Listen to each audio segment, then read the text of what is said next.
wonderful people.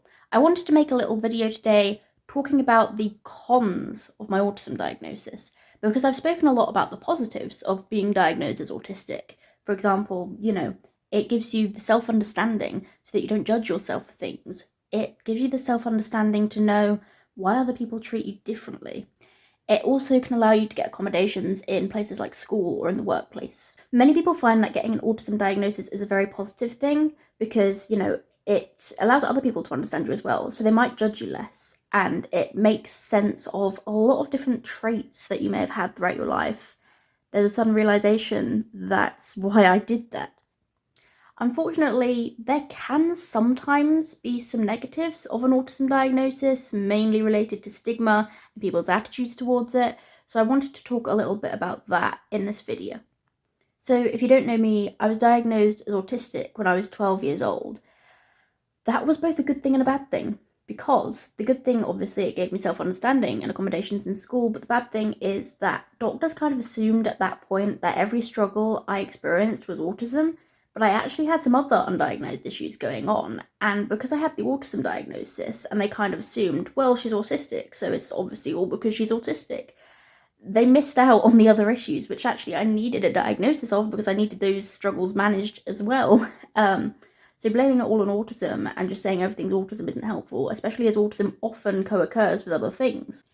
It took me 7 years to get diagnosed with Tourette syndrome, and it really shouldn't have taken that long because, in all honesty, it was pretty obvious that I had Tourette's. When I was a kid, I would bark like a dog uncontrollably, I would randomly clap my hands, I would do facial grimacing, I would I'd have a tick where I'd kind of lean down to the floor and tap the floor. I had a list of over 50 different tics. It was so obvious that I had Tourette's.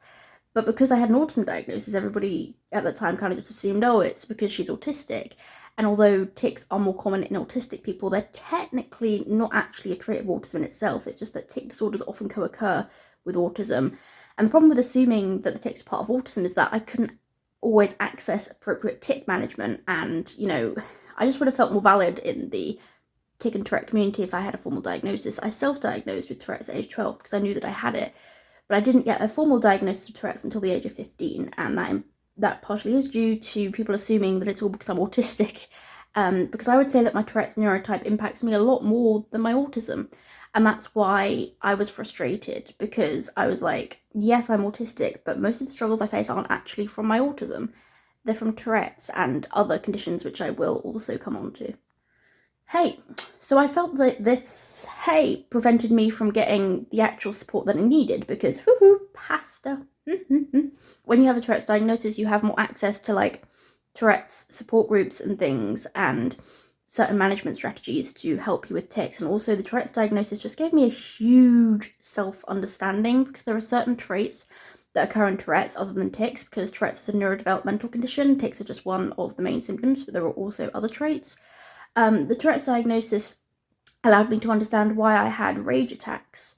Rage attacks was something my doctors blamed me for. They just said I was doing it calculated and deliberately. They wanted me punished for it. They threatened me for it. They were terrible. Genuinely terrible. But learning about rage attacks with my self-diagnosis of Tourette's at 12 really, really saved me, because it stopped me from thinking that I was the terrible person that doctors were making me out to be. But I also knew that this wasn't autism either.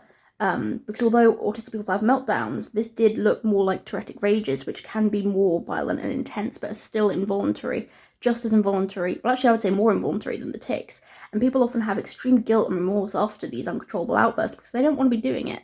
But even though, people with rage attacks know they shouldn't be doing it, we can't control it. And that's why the Tourette's diagnosis really helped me, because it gave me that self-understanding to know that actually this isn't my fault. I'm not bad for experiencing this symptom.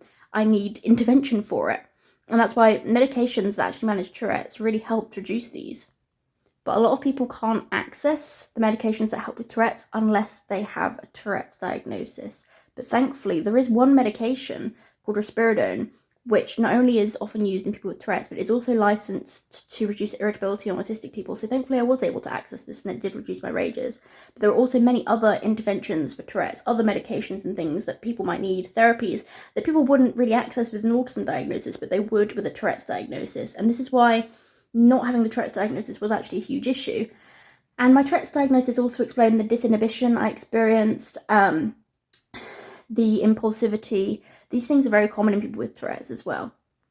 I felt that my Tourette's was a part of my identity more so than my autism.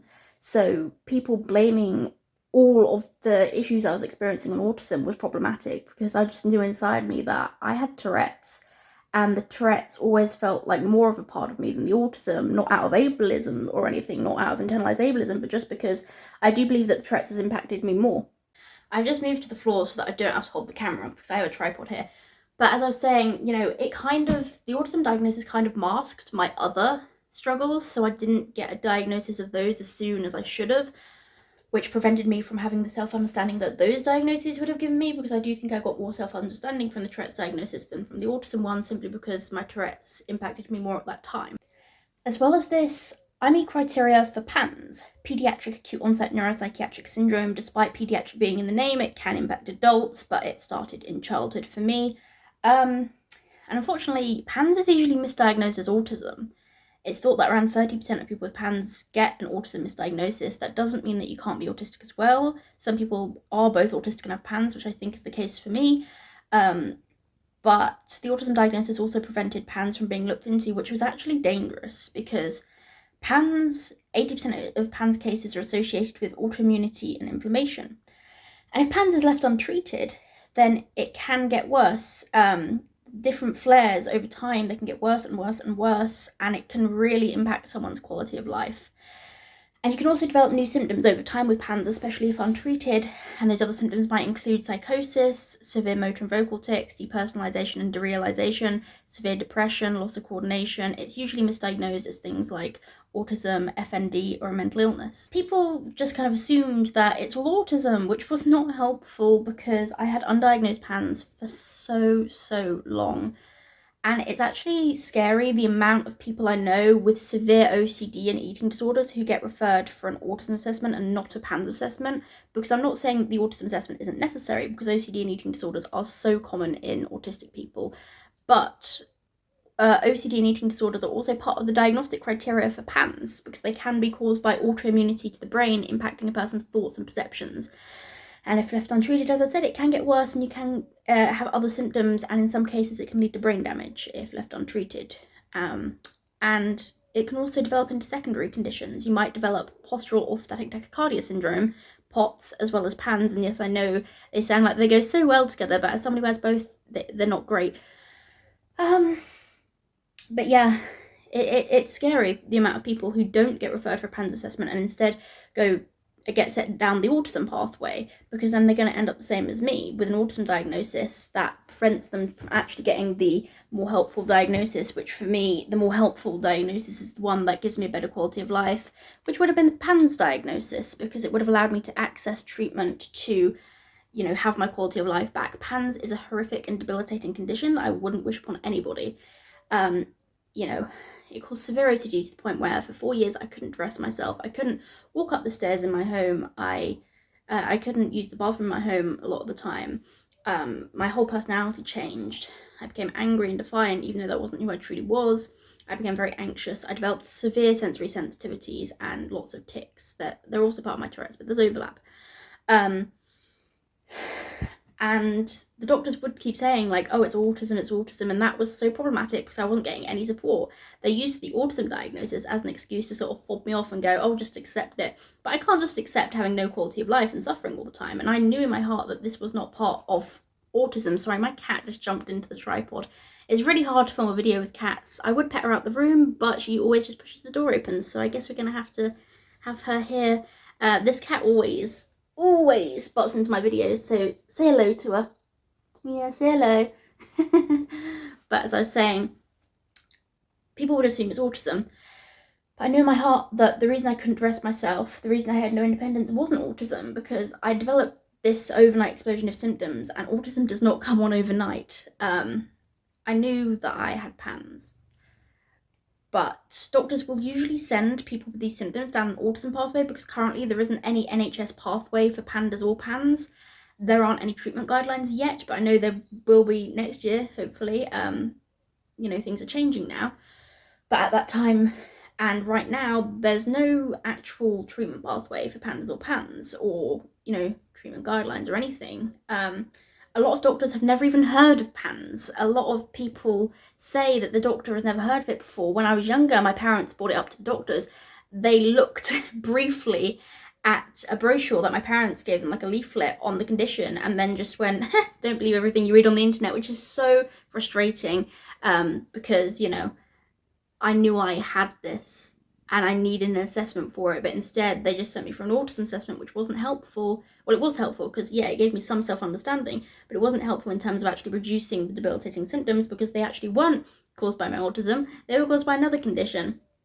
And if left untreated, it can develop into POTS, which I have developed now, and can lead to long-term problems and become more difficult to treat, which is the situation I'm in. And I know so many people with the same symptoms who just get referred to an autism assessment, which, yes, that's good in a way, but they should also be assessed for PANDAS and PANS, because OCD and eating disorders, things like that, they are not part of the autism diagnostic criteria. They are common in autistic people, but they are part of the PANDAS and PANS diagnostic criteria. So you would think to refer for PANS assessment first, especially as PANS can be treated and should be, because it's not a neurotype like autism, it is a disease. You know, it's associated with brain inflammation and autoimmunity, and if left untreated, it can be very, very harmful. So, you know, I'll probably always have like this concern that I see so many people with these symptoms having an autism diagnosis, because it's so common for it to be misdiagnosed as autism, and these people never get the support that they need to actually, you know, overcome the OCD and eating disorder, because psychological therapies do not work for PANDAS and PANS without addressing the underlying inflammation and infections and autoimmunity. So there's a lot of people who die as a result of eating disorders when it's actually caused by brain autoimmunity. There's a lot of people who live their entire life with debilitating OCD, with the doctors just saying, well, you have severe OCD because you're autistic, but in fact it's an autoimmune brain disease that, if treated, the person could have relief and not have severe OCD symptoms anymore.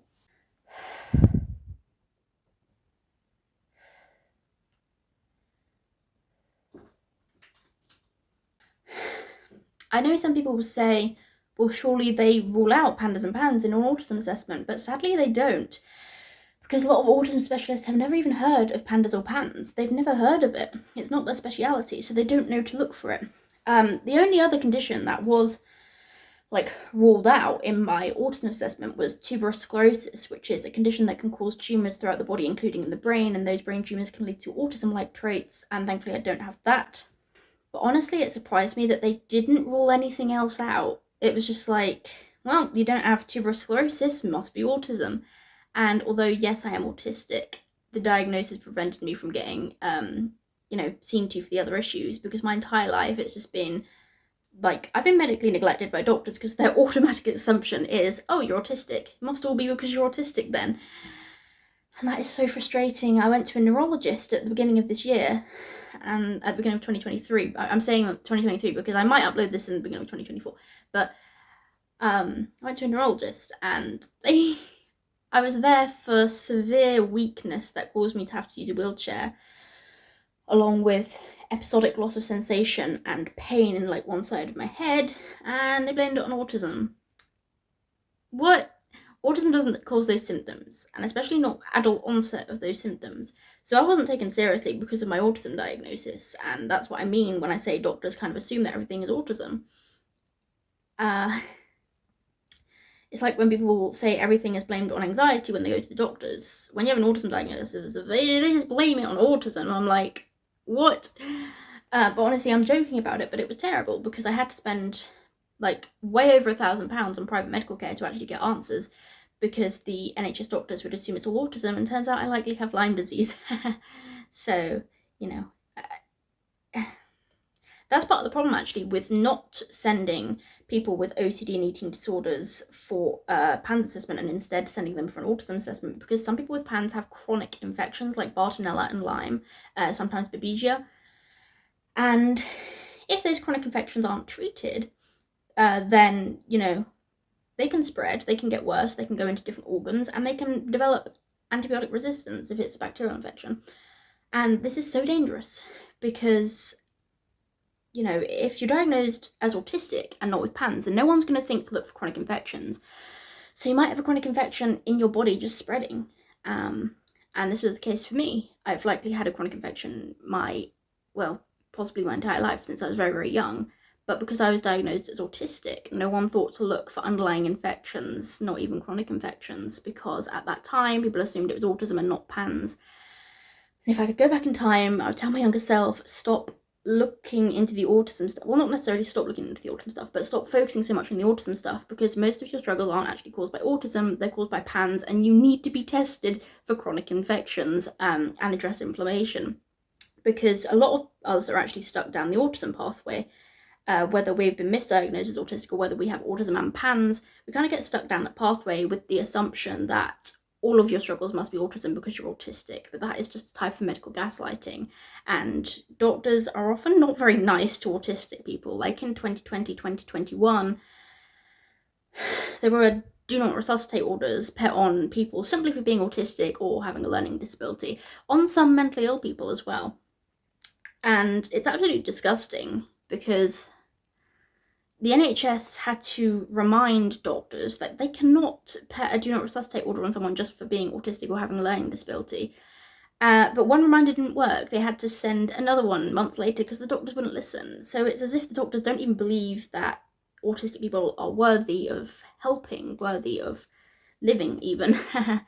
Which I laugh, but honestly, some doctors have treated me terribly, sometimes on the basis of me being autistic. Yeah, it just breaks my heart, the amount of people who can't get appropriate medical care because the doctors have this attitude towards autistic people that we're not worth helping, or they just automatically assume that everything is part of autism, even though the struggles we're experiencing can't be part of autism, or could be part of something else which needs to be addressed or assessed for, otherwise it could be dangerous.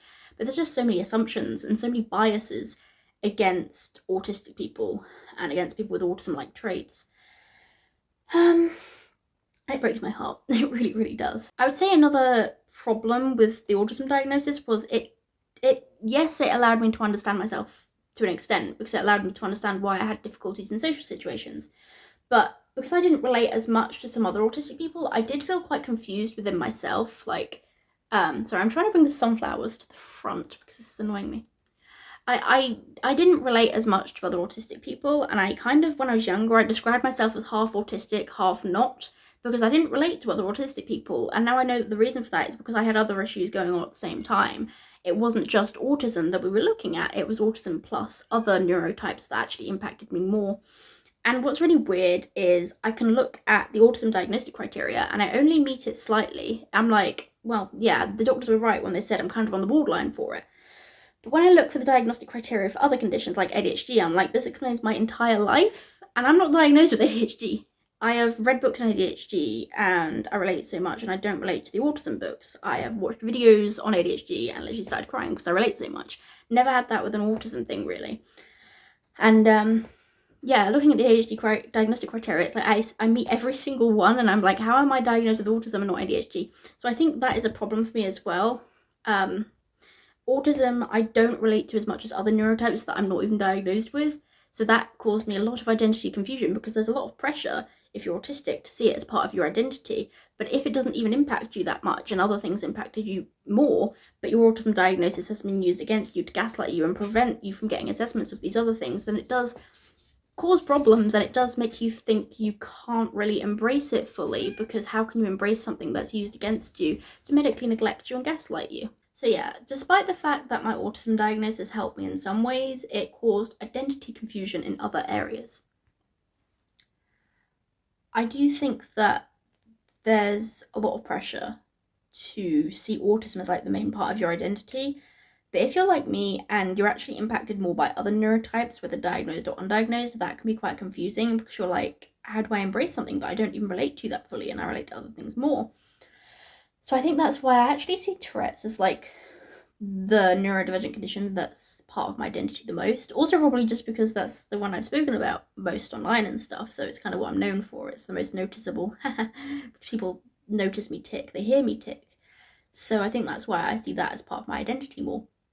But seeing my autism as part of my identity can be hard, because I don't relate to autism as much as other autistic people, and I relate more to stuff that I'm not even diagnosed with, and that can be very confusing.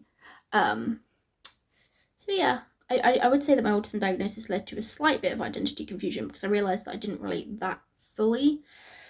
I related enough to be diagnosed, and enough to understand myself a bit from the diagnosis, but it didn't explain everything, is what I'm saying. So, yeah, I think that it's really important if someone has an autism diagnosis not to assume that everything is part of the autism, and to be open-minded to being assessed for other things as well, like PANS, PANDAS, ADHD, Tourette's, etc. Because in fact, autism often doesn't occur on its own. It's really common for autism to co-occur with other things. So I don't think it's wise for anyone to say that it's all autism, like the doctors did, because that can just make a person feel even more invalidated, and they're not going to have a positive attitude towards their autism if it's always used to gaslight and medically neglect them. And I needed the support tailored to someone with Tourette's and not the support tailored to someone who's autistic, even though I am autistic, but again, it's not my main neurotype. So if I had the support tailored to an autistic person, it never fit me right. I was in social groups, they never really helped me because ironically I would forget to attend. I needed more support with organisation and remembering to attend things than I ever did with social skills.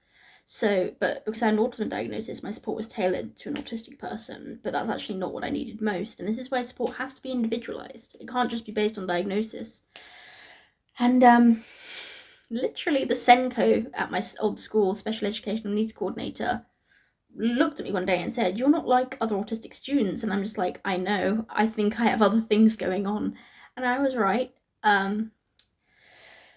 Routines. I hate routines, whereas most autistic people love routines. But routines make me feel very trapped and constricted, so I cannot function with routine very well. So, many autistic people, when diagnosed with autism, they're put in an environment with a lot of routine because people think that will help them, because it will for most autistic people. But I never related to that, and I actually did worse with routine because I felt trapped and I need freedom. So yeah, I think that my autism diagnosis led to a lot of confusion, identity confusion, and sadly also medical neglect and medical gaslighting. So that was really the cons of my autism diagnosis that I think could have been remedied if doctors just stopped assuming that everything was autism, and if they assessed for other things, and if people had a more individualized approach and looked into pandas and pans. Do not assume that eating disorders and OCD are part of autism, because it could very well be something else like pandas or pans that desperately needs treatment and intervention. Thank you for watching. Ow, I just hit myself in the face.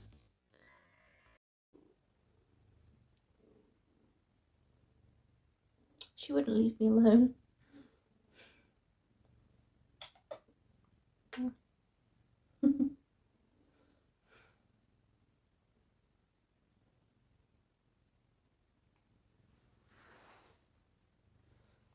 I actually shut her in my bedroom. I stopped filming for a second. I shut her in my bedroom because I was like, I can't film with you here. You wait in the bedroom for me. She somehow pushed the bedroom door open and the door to this room, despite the fact that I fully shut it, like with a cardboard thing and everything, so she can open it. Like, I'm sorry, Polly, I was trying to block you out of here because you got to wait in my room. But she somehow got out of my room and into here, so she's stubborn. Ooh. She's adorable.